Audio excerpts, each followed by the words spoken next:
위원장으로서 한 말씀 드리겠습니다. 대한민국 헌법은 대한민국은 민주공화국이고 모든 국민은 법 앞에 평등하다고 했습니다.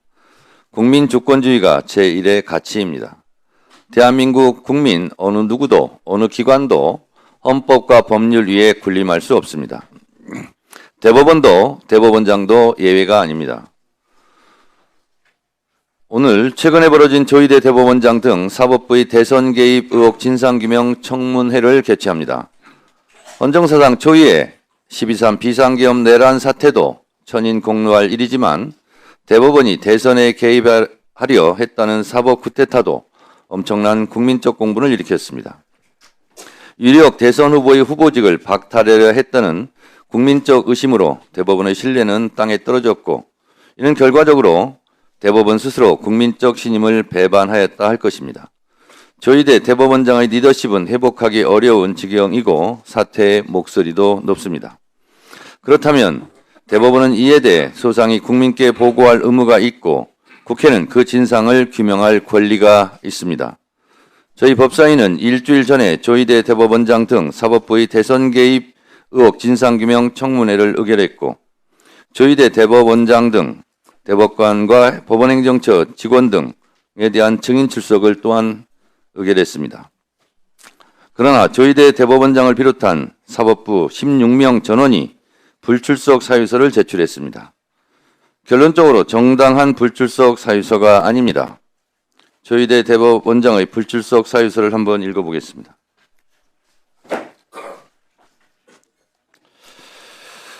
최근 대법원에서 선고한 판결과 관련한 이번 청문회는 진행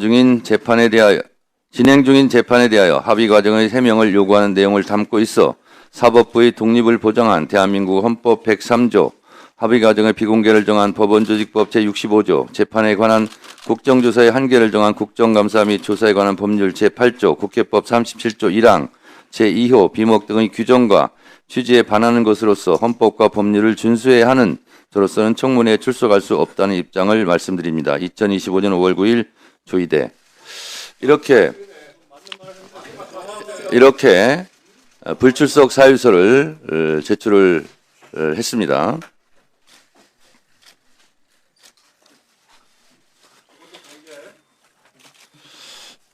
헌법과 법률을 들먹이며 청문회 불출석을 말하는 것 자체가 헌법과 법률 위반입니다.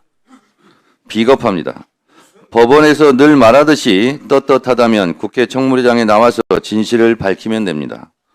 대법원장 자신은 정당한 국회 출석에 응하지 않으면서 국민들께는 어떻게 준법을 외치며 법원 출석을 명할 수 있겠습니까? 대법원장 스스로 국회를 존중하지 않으면서 어떻게 법원을 존중하라 말할 수 있겠습니까? 너무 궁색하지 않습니까? 불출석 사유서 내용도 문제지만 형식도 내용도 너무 무성의하고 오만합니다. 보통의 경우 불출석 사유서는 A4 용지 2장 안팎을 제출합니다. 대법관들이 마치 짠 듯이 3줄, 4줄, 5줄짜리 복사기로 복사에 붙인 듯 복붙입니다. 합의의 비밀을 지키기 위하여 청문회에 나갈 수 없다는 천편일률적인 내용이 참으로 부끄럽습니다. 이런 몇 줄짜리 불출석 사유서는 보다 처음입니다. 그 오만함이 참 대단합니다. 한번 보겠습니다. 이게 보십시오. 3줄짜리입니다. 3줄짜리.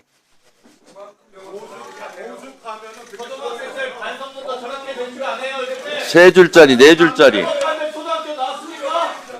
그리고 잠깐 조용히 하세요.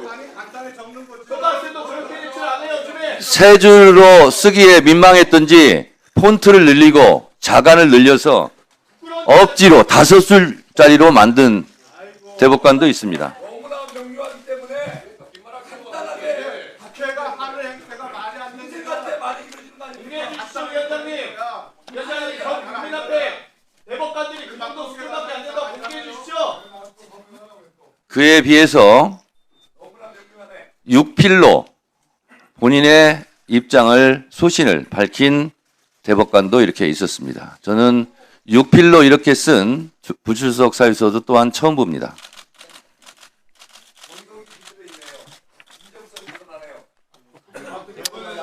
이러니 사법개혁의 목소리가 국민적 공감대를 얻는 것입니다.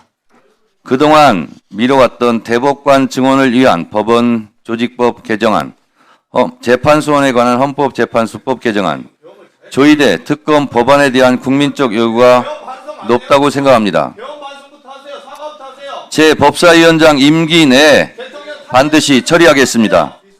사법부 스스로 자초한 일이고 찬성이 없어서 자업자득입니다. 김문수 파면은 장경태 의원님 좀 조용히 해주세요.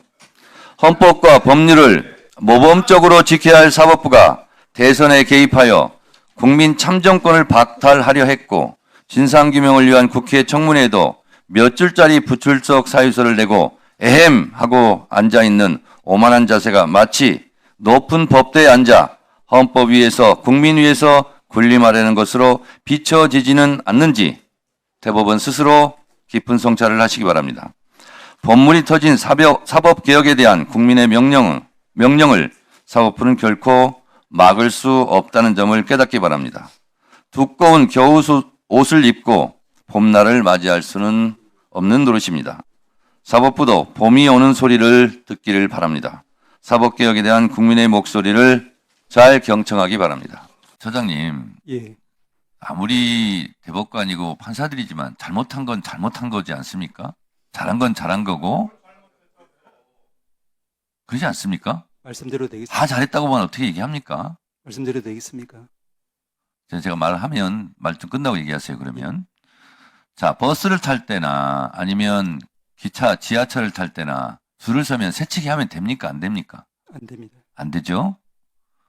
근데 제가 알고 있기로 전원 합의체 회부된 법안 안건이 재판할 건수가 120건이 넘었다고 그래요. 근데 이재명 대표에 대한 이 법을 새치기 해가지고 120 몇 번째 있는 거를 위로 올려가지고 새치기 해가지고 전원 합의체에서 판결을 했다고 그래요. 이거 법 새치기 아니에요? 말씀드릴까요? 그렇게 하면 됩니까? 안 됩니까? 얘기해 보세요. 말씀 주신 것처럼 이제 우리 법사위에서도 이제 안건의 중요성, 시급성에 따라서 우선적으로 처리하는 경우가 있는 것을 저도 여기서 봤습니다.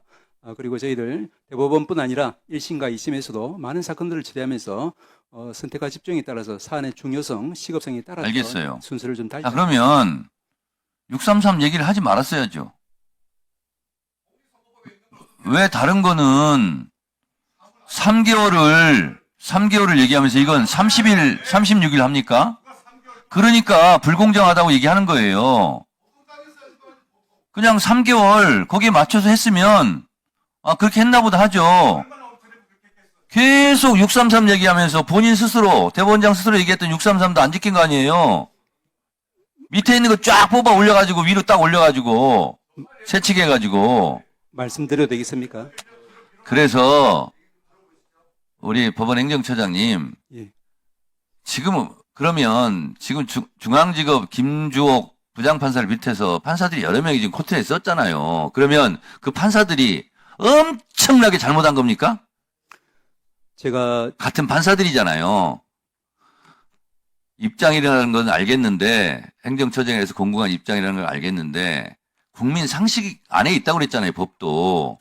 그러면 상식선에서 이걸 누가 이해하겠습니까? 120 몇 번째 있는 법을 판결할 걸 끌어다가 90일도 안 지키고 3개월도 안 지키고 36일 만에 그렇게 하는 것이 국민들이 봤을 때는 비상식적, 몰상식적이라고 생각하는 거예요. 국민들이 알아서 생각합니다. 한 가지만 말씀. 네, 말씀하십시오. 예, 뭐 다른 부분보다도 말씀하신 것처럼 이제 633 이 부분 그리고 또 저희들이 알기로는 또 제가 알기로는 왜냐하면 저는 뭐 합의는 관여하지 않았으니까 그렇지만 이제 그 이른바 헌법 84조 해석에 의해서 이제 만약에 이제 특정인이 당선되면은 그 후에는 이제 재판이 이제 중지된다는 것이 헌법 교과서 여러 군데 있는 것으로 저는 알고 있습니다. 그렇게 되면은 이 사건 재판은 결국 한다고 하면은 이제 그 전에 해야만 이제 판사가 재판을 기피하지 않는 셈이 되는데 그렇다고 하면 선거운동 기간 중에 할 것이냐 아니면 그 전에 할 것이냐 이 두 가지 선택지만 남는 것으로 저는 추측됩니다. 자, 그러면 실토하시네요. 선거운동 기간 전에 이재명 후보 날리려고 했구만요. 그런 뜻으로 드린 말씀은 아닙니다. 그런 뜻으로 들려요, 지금. 본심을 지금 자백한 거예요. 본심을 자백하지 않았습니까, 지금? 저는 뭐 전혀 그 내막이 6월 3일 이전에 이재명 후보 날리려고 했다고. 지금 말씀하신 거, 그거하고 똑같은 거예요. 낭중지출하고 이렇게 부지불식간에 속마음이 드러나는 겁니다. 권영국 후보의 발언으로 이어가겠습니다. 예, 또다시 진흙탕 싸움이 시작됩니다. 뭐 이념 논쟁을 하는 곳은 아니잖아요. 여기는 정책과 비전을 이야기하는데 서로 물고 뜯는 이러한 논쟁 좀 자중해졌으면 좋겠습니다. 일단 이준석 후보에게 묻겠습니다. 이준석 후보 발언 시간이 없기 때문에 시간을 양도해 주셔야 됩니다. 아, 네, 이따가 제가 봐서 답변할 게 있으면. 네. 언론 인터뷰에서 대통령의 국회 해산권에 대해 긍정적으로 생각한다. 윤석열 전 대통령에게 그 권한이 있었다면 개업을 안 했을 것이다. 이렇게 말했어요. 정말 이 얘기 듣고 무서웠습니다. 이준석 후보의 말이. 윤석열이라면 국회도 해산하고 계엄령도 선포하고 남았습니다. 대통령이 국회 해산권 가지고 있는 나라가 있습니까? 우리나라 역사를 보더라도 국회 해산은 이승만 때, 박정희 때, 전두환 때 다 독재 정권 때 한 일입니다. 이준석 후보의 이 얘기는 독재 정권으로 돌아가자는 얘기로 들려요. 여성가족부 폐지하자고 하고 최저임금 차등제 두자고 하고 이제는 국회 해산권까지 두자고 이 얘기를 한 것인지 참 의문입니다. 아니 왜 저는 매우 이준석 후보가 전도양양한 저는 정치인이라고 봤는데 이 나쁜 정치만 자꾸만 제도화하려고 하는 거나 아니면 이런 걸 옹호합니까? 40대 윤석열을 보는 것 같아서 매우 유감입니다. 자중해 주시면 정말 좋겠습니다. 답변 시간 주시겠습니까? 네네, 한 10초만 드리겠습니다. 10초 갖고는 안 되겠죠. 20초 드릴게요. 사실 제도를 말씀하시는 거라면은 아까 권영국 후보께서는 비례대표제 확대를 좋아하시는 거로 보였습니다. 그게 내각제적 요소를 도입하는 겁니다. 국회 해산권이라는 건 실제 내각제 국가에서 많이 운영되는 거고요. 국회 해산권이라는 것이 뭐 가가지고 군대를 통해서 해산하는 게 아니지 않습니까? 해산되면 다시 선거를 하자는 의미로 국민의 민의를 묻자는 취지에서 도입되는 것이 국회 해산권인데요. 그게 내각제적 요소를 도입하는 것인데 거기에 대해서 반대하시면은 아까 네, 비례대표제가 20초. 맞지 않지 않습니까? 20초 드렸어요. 예, 20초 드리니까 이제 제가 얘기를 해야 돼요. 비난을 막 하셔놓고는 왜 어긋나십니까? 그렇게. 아니 그러니까 자 잠깐만 얘기 드리세요. 의원 내각제에서는 당연히 국회 해산권이 있죠. 총리 불신은 당연히 할 수 있고 서로 견제가 됩니다. 그런데 우리나라는 대통령제예요. 대통령제에서 국회 해산권을 준다는 것은 국회가 없어지면 견제 기능이 없습니다. 그러면 1인 치하가 되는 거예요. 대통령 1인 치하. 이게 독재를 지금 유도하고 있는 게 아니게 뭡니까?